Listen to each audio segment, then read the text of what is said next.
ایک غریب دیہاتی بارگاہ رسالت میں انگوروں سے بھری ہوئی ایک ٹوکری کا تحفہ پیش کرنے کے لیے حاضر ہوا۔ پیارے آقا صلی اللہ علیہ وسلم نے ٹوکری لی اور انگور کھانے شروع کیے۔ پہلا دانہ تناول فرمایا اور مسکرائے، اس کے بعد دوسرا دانہ کھایا اور پھر مسکرائے، اور وہ بیچارہ غریب دیہاتی آپ کو مسکراتا دیکھ دیکھ کر خوشی سے نہال ہونے لگا۔ صحابہ کرام رضی اللہ تعالیٰ عنہ حیران ہونے لگے۔ خلاف عادت کام جو ہو رہا ہے کہ ہدیہ آیا ہے اور انہیں حصہ نہیں مل رہا۔ سرکار علیہ السلام انگوروں کا ایک ایک دانہ کھا رہے ہیں اور مسکراتے جا رہے ہیں۔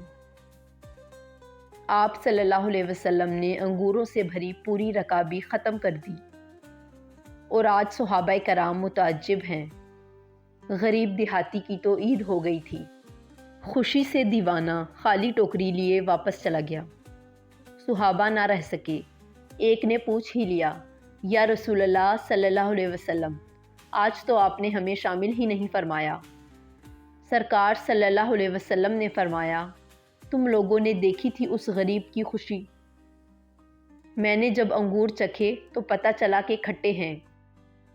مجھے لگا اگر تمہارے ساتھ یہ تقسیم کرتا ہوں تو ہو سکتا ہے تم میں سے کسی سے کچھ ایسی بات یا علامت ظاہر ہو کہ انگور کھٹے ہیں، اور اس غریب کی خوشی کو خراب کر کے رکھ دے۔